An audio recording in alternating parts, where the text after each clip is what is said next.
Кеше 9-нчы арты эфирда Татарстан хәбәрләре программасының төп чыгарылышы студияда Фәнис Камал хәерле кич. Хәзер булачак темалар турында. Берәүләр ана капиталына өмет итә, икенчеләр каршы тартуда ярдәм сорый. Авыл кешеләре дә сорыйлар. Мөмкин булса, үзгәрешләр кертегез әле диделәр. Президентның эшмәкәрләр белән очрашуында нинди мәсьәләләрне күтәрделәр һәм кайсылары уңай хәл ителергә мөмкин? Гөлнас Сәйфетдинова тыңлады. Казанга Россиянең 39 төбәгеннән 500 татар эшмәкәре җыелды. Нихәтле күбрәк эшмәкәрләр авыл җирендә була, мин уйлыйм шул хәтле авылны киләчәге була дип. Татар авыллары киләчәген эшмәкәрләр ничек күрә? Илгиз Шәкүров. Югарып Шалым авылы халкы бер шуга сабышкан мәктәпне бетерәләр диләр. Монда халыкны күрергә, халык белән яшәргә кирәк. Учредитель безнең исполнительный комитет, карарны исполнительный комитет кабул итәчәк. Ике атна эчендә аларга нәрсә эшләргә туры киләчәк һәм мәктәпне саклап калып булырмы? Бу хакта Алия Хәйретдинова. Салымны патент системасы буенча түләүгә үзгәреш кертүне сорыйлар, икенчеләр ана капиталына өметләнә, кемнәрдер күзәтчелек органнары эшләргә комачаулы дип зарлана. Бүген эшмәкәрләрнең гозур тәкъдимнәрен Рөстәм Миннеханов белән очрашу барышында күтәрделәр. Борчыган мәсьәләләрне Татарстан президенты каршындагы эшмәкәрләр хукукларын яклау буенча вәкаләтле вәкилнең район, шәһәрдәге бүлекләре җиткерә. Шунда ук Дәүләт Думасы, Дәүләт Советы, министрлык, прокуратура вәкилләре дә җавап бирә. Кайсы гозурлар үтәлергә мөмкин соң? Әңгәмәне Гөлнас Сәйфетдинова тыңлады.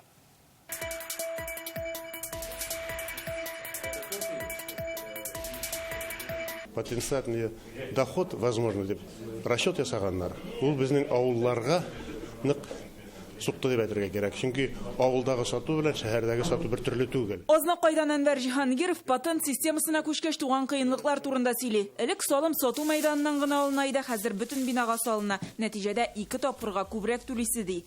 Предприниматель Рөстәм Нургалиев. Авыл кешеләре дә сорыйлар. Мөмкин булса, үзгәрешләр кертегез әле диделәр. Магазиныбыз ябылса, авылыбыз бетәр диделәр. Очрашуның иң беренче гозуры иде бу. Рөстәм Миннеханов закон кабул ителгәндә бар нәрсәнең дә исәпкә алынып бетмәү белән килешә. Если где-то мы увеличили налоговую нагрузку, значит, давайте, надо посмотреть, первый зам министра экономики здесь. 4 части будет в себе вносить изменения. Без хәзер 4 төрле үзгәреш кертү турында сүз алып барабыз. Гомуми сату мәйданы түгел, файда китерә торган мәйдан мәсьәләсе карала. Шулай ук район авыл җирлекләре өчен киметелгән коэффициент күздә тотыла. Салым түләгәндә патент системасын куллана алырлык эшчәнлек төрләрен дә арттыру карала. Шундый закон проекты әзер. Ул апрельдәге сессиядә каралачак. Икенче сорау ана капиталы турында. Икенче баласын көтүче ханым аналар һәм эшмәкәрләр тәкъдимен җиткереп, законга үзгәреш кертү мөмкинме дип кызыксына. Поступил вопрос. Миңа шәхси эшмәкәр мөрәҗәгать итте. Күп балалы әни кеше сабыен шушы эшмәкәрнең оешмасында укыткан өчен ана капиталы акчасын кулланырга теләгән. Әмма түли алмый. Законда шәхси эшмәкәр хезмәтләрен ана капиталы белән капларга рөхсәт юк. Чтобы индивидуальный предприниматель, как и юридическое лицо, мог оказывать услуги, я думаю, что этот вопрос, он больше Фарахов, Разакович. Я бы просил вас сразу же по приезду в Москву. Мәскәүгә баруга бу мәсьәлә буенча эшли башлаячакмын. Бу әлбәттә бик дөрес сорау. Эшмәкәрләргә хезмәтләре өчен түләүне ана капиталы хисабыннан каплау мөмкин булырга тиеш. Законга һәм хөкүмәт карарына үзгәреш кертергә кирәклеге бәхәссез. Төркия тәҗрибәсен өйрәнү тәкъдимендә яңгырады. Ил буйлап меңләп кәхвә эшлекләре булган Илнар Шәмсетдинов чираттагысын нәкъ шунда чырга җыена. Төркиядә маркетплейслар кулланганда шималны саклау һәм логистикага киткән чыгымга субсидия бирелә икән. Рөстәм Миннеханов бу тәҗрибәне өйрәнәчәкбез ди, яшь эшмәкәргә яңа юнәлешләрне дә өйрәнергә киңәш итте. Алибаба, он вот сделал такую кампанию, вот сделаешь,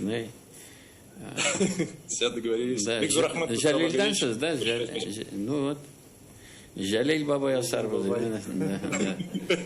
Эчә торган һәм шифалы су сатучылар мәҗбүри маркировкалауны кичектерүне сорый. Икенче берәүләр маркировка кертелгәч тикшерүләрдән интегә. В рамках проверки устанавливается, что тикшерүчеләр эшмәкәрнең маркировканың гадиен алуын ачыклый. Моны кагыйдә бузуга санап, суд карары чыкканчы безнең продукцияны сатудан алалар. Мәхкәмә күп очракта эшмәкәрләр файдасына карар чыгара. Әмма кыш көне сатасы аяк киемен безгә җәй генә кайтаралар. Без нишләргә тиеш? Президент сорауны сәнәгать министры Роспотребнадзор прокуратурага юллый. Если вопрос такой терпимый, я думаю, первый случай надо ограничиться предупреждением. Ты один раз желтую карточку получил, тебя же с поля не убирают. Вторая желтая карточка уже это. Поэтому это нормальная форма, давайте будем придерживаться. Эшмәкәрләр каршы стартуга киткән чыгымнарга да тукталды. Быел күп яуды диләр. Кремнең зур өлешен территориядан карны чыгаруга тотканнар. Чыгымны каплар өчен ташлама сорыйлар.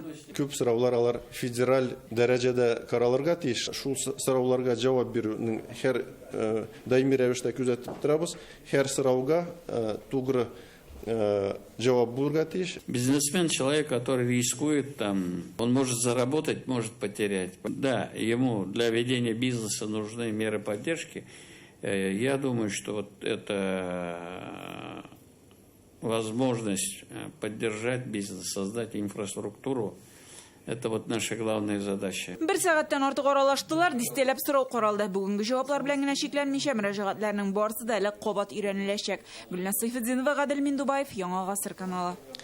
Бүген Казанга бөтен Россиядан татар авыллары эшмәкәрләре җыелды. Илнең 39 төбәгеннән авыл язмышына битараф булмаган 500 кеше. Алар 3 көн дәвамында авылдагы эшмәкәрлек мәсьәләләре, уртак проблемалар, киләчәккә планнар турында фикер алышачак.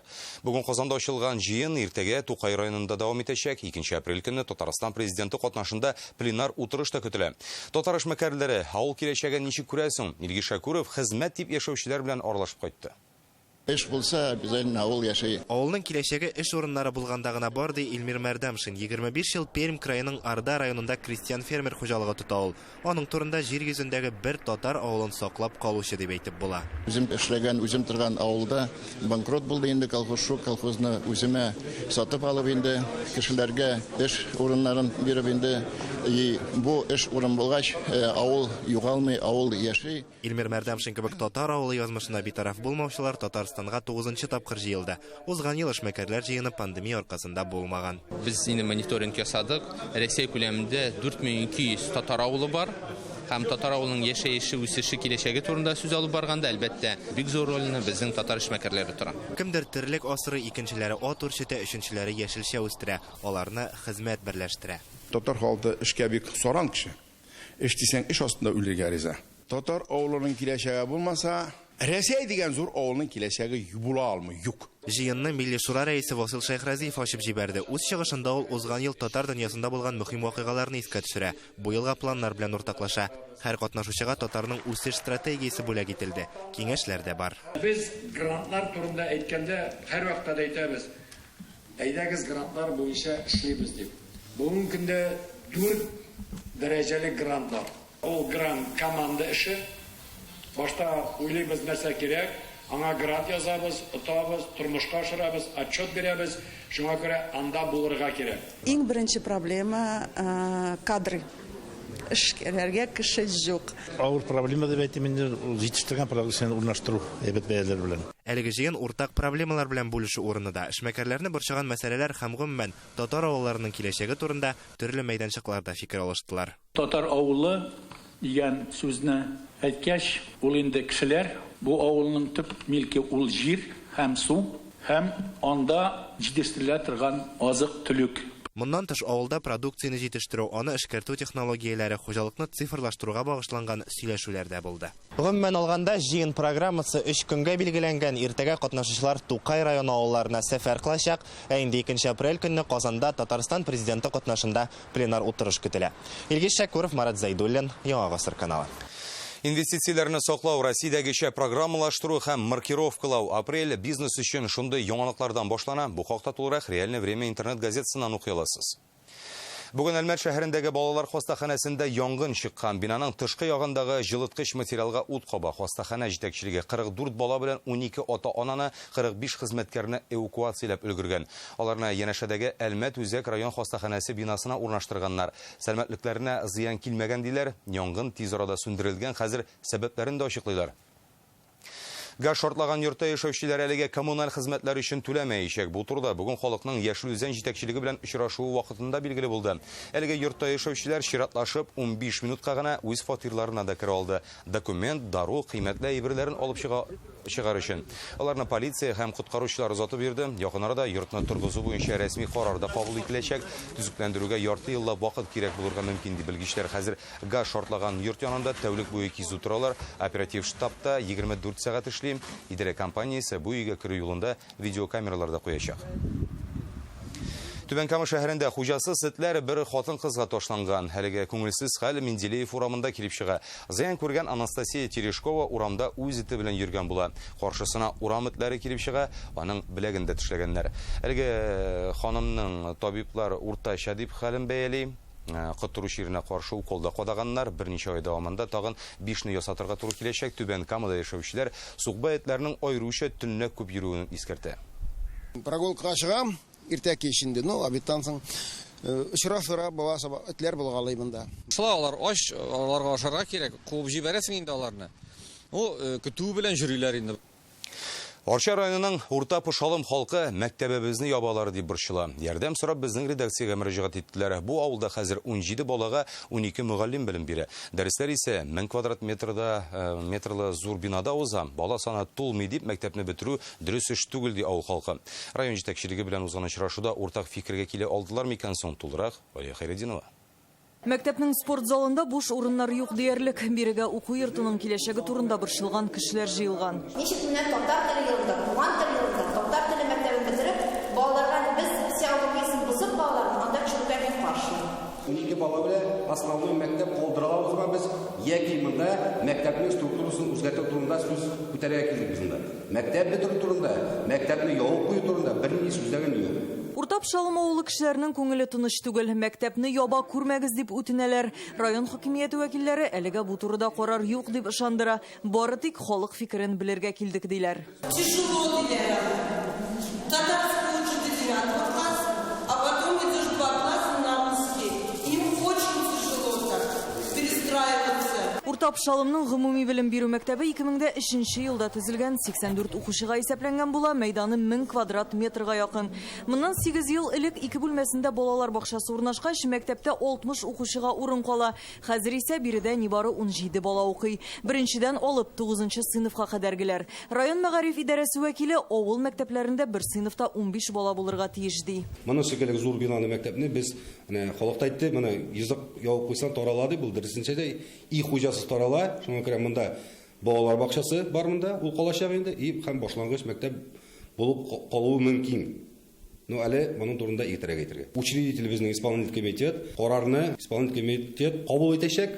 Әмма бу җавап халыкны тынычландырмады. Яраткан мәктәпләрен һәм укытучыларын алыштырырга туры килү уе укучыларны инде бүгеннән борчуга салды. Бигрәк тә өлкән сыйныфларны ди ата-аналар. Якындагы мәктәптә белем бирүнең рус телендә булуы да күңел әрнүләрен арттыра. Минем инде бала шушы мәктәптә укый, ул бер үзе генә башлангычтан бирле инде. Аның инде менә бердә башка коллективка килеп керәсе килми. Ул шушы мәктәпне бик яратып укый. Мәктәбең беттеме, сәдигең бетте, ул авыл юк. Инде бу да безнең авылда кибет тә юк хәзер. Минем тагы бер генә борчыган әйберем бар. Монда бит инде хәзер ничә кеше эшсез кала. 1 сентябрьдә безнең бу мәктәбебез эшләрме юкмы? Һәм без балаларны күрербезме юкмы бу классларыбызда үзебезнең? Киләсе уку елында бу мәктәптә 11 укучы һәм 12 укытучы калачак. Шәхси белем бирелә дип күз яше аша шаяртып та куялар. Әмма балалар саны күбрәк тә була алыр иде. Уртап Шалымнан 7 бала лесхоз мәктәбендә укымаса. Бу огыларны, ягыларны киртләр дә русча бирегә дип, әтияниләр балаларны русча укытабыз, огы яга бирегә дип. Ләкин инде ул татар мәктәпләрендә мәсәлән русча укымыйлар дип әйтеп булмый. Безнең дәген күп фәннәр, мәсәлән безнең шул информатикалар тагын янда мондай математикаларда безнең дә татарча русча барлау укыту. Менә инде ул лесхоз мәктәбе 2 катлы бина, әле подвалында да махсус кабинетлар булдырылган. Уртап Шалым белән аның арасы нибары 5 километр, әмма бу юлны да беркемгә дә җәяү узарга туры килмәячәк. Балаларны монда махсус автобусларда китерәчәкләр. Әмма халык бу тәкъдимне дә кабул итми. Шул рәвешле укучылар санын арттыру өчен район хакимияте вәкилләре Уртап Шалым кешеләренә тапшыра. Күршеләрен, туганнарын, балаларын күчерергә күндереп, яңа уку елына укучылар санын тиешле күләмгә җиткерергә кирәк аларга. Уртап Шалым мәктәбе 60 кешегә исәпләнгән. Безнең мәгълүматлар буенча, балалар саны нормативларга туры килмәсә, район бары тик башлангыч мәктәп кенә калдыруны кулай күрә. Мондый кыскартулар финанслар белән бәйле. Атна вакыт бирелде. Ата-аналарга сөйләшергә, фикерләрен тупларга, карарларын кабул итәргә, гаризаларын языргамы, язмаскамы аларның эшләре. 2 атнадан мондый очрашу кабаттан узачак. Бу вакытта балалары башка җиргә йөреп укучы ата-аналардан ул һәм кызларын Уртап Шалым мәктәбенә күчерү турында 40 гариза булырга тиеш. Әлбәттә, җыеп өлгерә алсалар. Арча районыннан Алия Хайретдинова, Александр Лобанов, Яңа Гасыр каналы. Татарстанда коронавирустан тагын 3 кеше вафат, 84-89 яшьлек хатын-кызлар һәм 57 яшьлек ир кеше. Республикада соңгы тәүлектә 35 кеше ковид йоттырган, унысы хастаханәдә. 25 июньдә дәвалана дип хәбәр итә республика штабы. Россиядә тәүлек эчендә тагын 8 меңнән артык кеше коронавирус белән авырый башлаган. Республикада бүгенгә 133 мең ярым кеше вакцина ясаткан инде. Коронавирус белән авырганнан соң барлыкка килгән иммунитет көчлерәкме, әллә инде вакцинадан соңгысымы? Бүген Татарстан халкының әлеге авыру турындагы сорауларына РКБның йогышлы авырулар госпитале җитәкчесе вазифаларын башкаручы Сәйер Сиражетдинов җавап бирде. Инстаграмда туры эфирны вице-премьер Лейла Фазлыева алып бара. Табиб сүзләренчә, үзләре реанимациягә эләкмичә, коронавирус икәненә ышанмаучы кешеләр һаман да бар. Туры эфир барышында антитәнчекләр турында да сүз булды. Аларның барлыкка килүе ковидның нинди төрө белән авыруыннан тора. Җиңелчә булса, антитәнчекләр формалашып өлгермәскә дә мөмкин икән.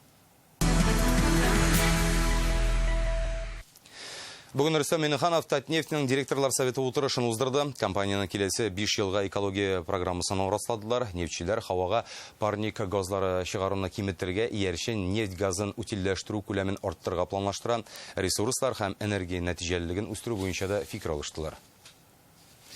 Нефть чыгарганда барлыкка килә торган газны файдалы аксымга әйләндергә мөмкин. Моның өчен республикада махсус завод төзергә кирәк. Бүген Татнефтехиминвест холдингның чираттагы утырышында шул хакта сөйләштеләр. Җыелышны Рөстәм Миңнеханов үткәрде.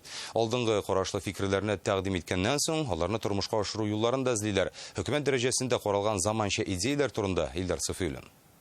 24 миллиарда кубических метров. Фәнни җитәкче Сергей Глухих республикада метаннан биотехнологик аксымны җитештерү мөмкинлеге турында сөйли. Аны тормышка ашырган очракта терлекчелек тармагында чит илдән кертелүче соега бәйлелек кимиячәк. Инновацион методда тәкъдим ителде. Было бы очень здорово, чтобы Алга киткән Татарстанда башка алдынгы технологияләр кебек бу алым да гамәлгә кертелсә бик яхшы булыр иде. Моның әһәмияте бик зур. Бу фикерне Рөстәм Миңнеханов та хуплады. Мәсьәләне өйрәнергә кирәк ди президент.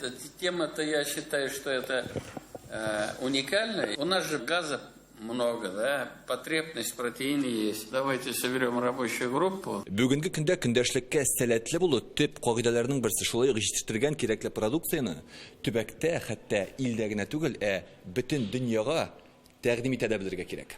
Татарстанда сирәк эшли торган минерал циолит бар. Ул бөтен җир шарына кирәк, ашлама сыйфатында. Бигрәк тә Сугул Гарәбстаны, Европа, Кытайда ихтыяҗ зур. Сейчас уже запретили. Хәзер Кытайда табигый циолитны читкә чыгаруны тыялар. Ул ил эчендә куллану өчен бик кирәк. Шулай ук дөге җитештерү өчен дә бик мөһим. На самом деле уникальные такие свойства. Мы его там для стабилизации там иловых остатков пытаемся, а он, оказывается, сильнейший продукт, который может принести пользу для здоровья людей. Җыелышта тәкъдим ителгән тагын бер оешма республикадагы объектларга зур файда китерергә әзер.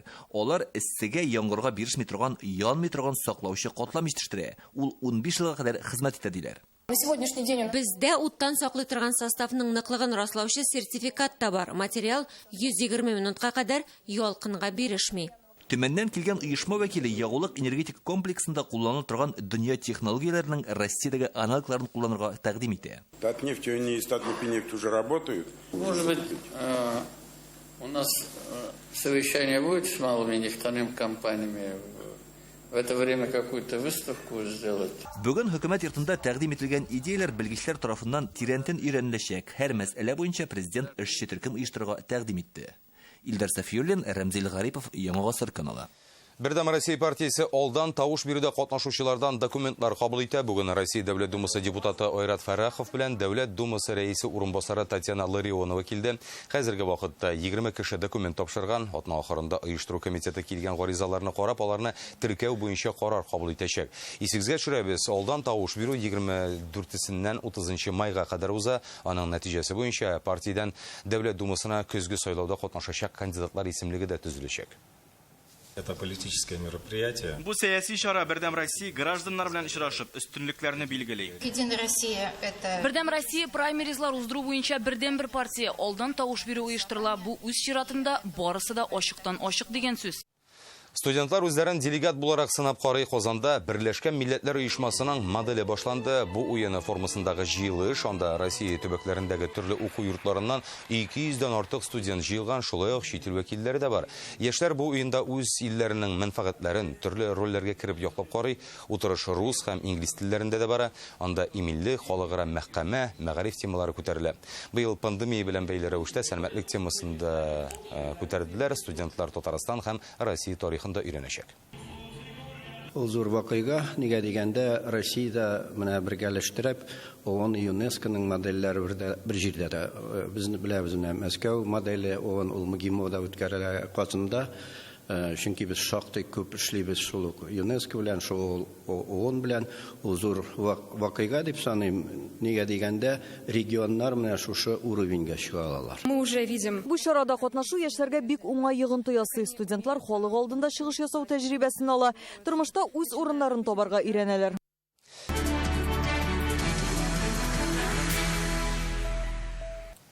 Идел буе халыклары ничек яшәгән, аларның гореф-гадәтләре уртакмы, аерыламы? Әдәби әсәрләрдә алар ничек чагыла? Бүген язучы Гәрәй Рәхимнең фәнни тикшеренү конференциясендә шул хакта сөйләштеләр. Чара Татарстанда әле беренче тапкыр уздырыла. Ни өчен укытучылар өчен быел шундый тема күтәрелгән соң тулырак Рания Абдрахманова. Гәрәй Рәхим исемендәге фәнни тикшеренү конференциясе Татарстанда беренче тапкыр оештырыла һәм юктан гына халыклар дуслыгы йортында түгел. Чөнки конференция нәкъ менә Идел буе халыкларының, татарларның, керәшеннәрнең, башкортларның, мордва, чуашларның мәдәни һәм тарихи әхлакый кыйммәтләре турында. Татарстанда хәзер туган телләр елы дип игълан ителде шул кысалар эчендә. Казанның 11-нче гимназиясендә рус теле укытучысы Гүзәл Дәүләтҗанова Идел буе халыкларының мәдәнияте охшашлыгын тикшерергә булган. Аеруча керәшен татарлары кызыксындырган аны. Минем фикеремчә, керәшен халкының культурасы, мәдәнияте ул ничектер урталыкта тора. Мәсәлән, татар бәйрәмнәре, Сабан туен беләбез инде без. Керәшен культурасына, керәшен мәдәниятендә дә нидер чагылыш таба инде. Аларда да бит инде урып җыю эшләре тәмамлангач, анда да нидер бәйрәмнәр үткәргәннәр бар, ниндидер охшашлыклар бар. Роза Гъләметдинова Урта Идел буенда яшәүчеләрнең мәкаләләрен өйрәнгән. Әйтүенчә, татар, чуваш, мари, мордва милләтләренең охшаш сөйләм алымнары бик күп. Мәсәлән, акылны нитәләр, акылга басым ясыйлар. Татар халкында да акыл базарда сатылмый диләр. Чувашлар да шулай ук менә акыллы кеше барсыннан да өстен дип саный. Анары урысларда да мәкаләләр күп, мәсәлән, ум не в годах, не в летах, а в головах дип әйтәләр. Аларның йолалары бер-берсенә бик охшаш. Мәсәлән, без Сөмбелә бәйрәмен үткәрәбез, уңыш бәйрәме дип тә. Һәм без аны яз көне безнең Нәүрүз бәйрәме булса, ул кемдәдер карга боткасы бәйрәме. Менә бу безнең милләтләр арасындагы дуслыкны күрсәтә. Конференциянең Гәрәй Рәхим исеме белән аталуы юктан түгел. Татарстанның халык язучысына быел 80 яшь тула. Ул дистә еллар буе татар әдәбияты сагында торучы керәшен татары. Аларның тормыш яшәеше турында күп әсәрләр язган. Конференцияның иҗатына багышланган иде. Ул үзе дә без татар телен саклаучылар ди. Туган тел буенча без бүгенге ислам динендәге татарларда, бүгенге керәшеннәр дә туган телебездән нәкъ менә шушы төрки телне саклыйбыз. Һәм бу саклауда әле бүгенге ислам динендәге татарларның ислам дине белән кергән гарәп, фарсы сүзләре кушылып киткән туган телгә. Безнең керәшендә ул кушылмаган. Бу конференциядә катнашкан шагыйрь Разил Вәлиев керәшен татарлары булган авылда үскән. Ул әле дә укытучыларына рәхмәтле. Керәшен малайлары, керәшен кызлары белән тәгәрәп уйнап үстем. Минем укытучыларым да күбесе керәшеннәр иде. Класс җитәкчесе Василий Иванович иде, биология укытучысы Пелагия апа иде, физкультура укытучысы Клементий Степанович иде. Һәм мин алардан бик күп тәрбия алдым. Минем нигездә төп укытучыларым керәшеннәр булды. Конференция төрле милләтләрнең иҗат үрнәкләре белән үрелеп барды. Рания Абдрахманова, Александр Лобанов, Яңа гасыр каналы. Габдулла Тукай премиясе кандидатлары бүген бергә җыелды. Бөек шагыйрьнең әдәби музеенда «Әйдә халыкка хезмәткә» дип аталган кичә уза. 4 язучы, 3 рәссам, 1 архитектор һәм артист. Алар тамашачыга нинди хезмәтләрен күрсәтте, нинди сорауларга җавап бирделәр соң? Инзилә Хусаинова шул хакта. Мәдияр Хажиев халык рәссамы, ул әлеге премиягә 3нче тапкыр дәгъва кыла. Аны туган як моңнары картиналары сериясе өчен тәкъдим иткәннәр. Иҗат кешесе зур кырырлап, ул бит шундый кешеләргә бирелә. Нәрсәдер син Тукай янында торган шикелле, Тукай иҗатына күтәрелгән шикелле, шунда күтәреләсең. Теле барның иле бар. 9 кандидат арасындагы бердән-бер хатын-кыз театр артисты Дания Нуруллина. Татар театр сәнгатен үстерүгә зур өлеш керткәне өчен дәрәҗәле премиягә тәкъдим ителү аның өчен көтелмәгән яңалык булган. Шундый зур исемгә тәкъдим иткән вакытта мин югалып калдым. Миңа әйттеләр дә, мин ышанырга да, ышанмаска да белмәдем. Бу Быел премиягә 4 язучы Марат Амирханов, Факил Сафин, Мансур Гыйләҗев һәм Ләбиб Лиронны тәкъдим иткәннәр. Аларның роман-трилогияләре, балалар шигырьләре, тарихи романнары, пьесалары барысы да дәүләт бүләгенә лаеклы әсәрләр. Бу премия Тукай премиясе, дәүләт премиясе, ул һәр иҗатчы өчен, язучы өчен дә, рәссам өчен дә, артист өчен дә ул халык арасында танылды дигән сүз. Шуңа күрә моңа һәр язучы, һәр артист, һәр рәссам омтыла. Ел сайын март-апрель айларында Тукайның әдәби музеенда премиягә дәгъва кылучылар белән очрашу инде матур бер традициягә әйләнде. Габдулла Тукай исемендәге дәүләт премиясе 1958 елдан бирле тапшырыла. Һәм менә шул еллар эчендә инде безнең әлеге мәртәбәле исемне йөрткән 230дан артык шәхсебез бар. Берәүләр әдәби әсәрләр яза, икенчеләре рәсем ясый, көннәрдер сәхнә тота. Тик аларның барысында әдәбият һәм сәнгать өлкәсенә зур өлеш кертү берләштерә. Габдулла Тукай исемендәге премия лауреатлары да бик тиздән шагыйрьнең туган көнендә билгеле булачак. Инзилә Хөсәйнова, Игорь Романов, Яңа гасыр каналы. Бүгенге менә шундый хәбәрләр иде, уңышлар сезгә, ә иң мөһиме сәламәт булыгыз.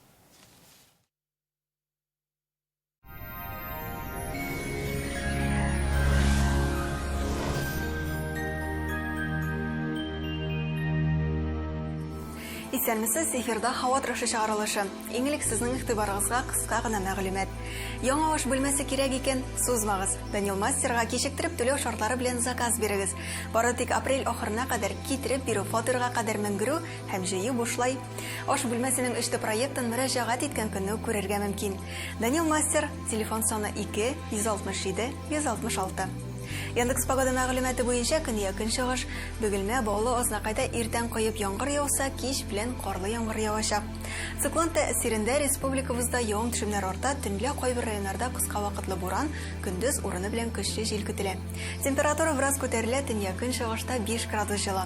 Татарстанның төньягы Әгерҗе, Минзилә, Минзилеста төштән соң ява башлаган яңгыр кичкә кими.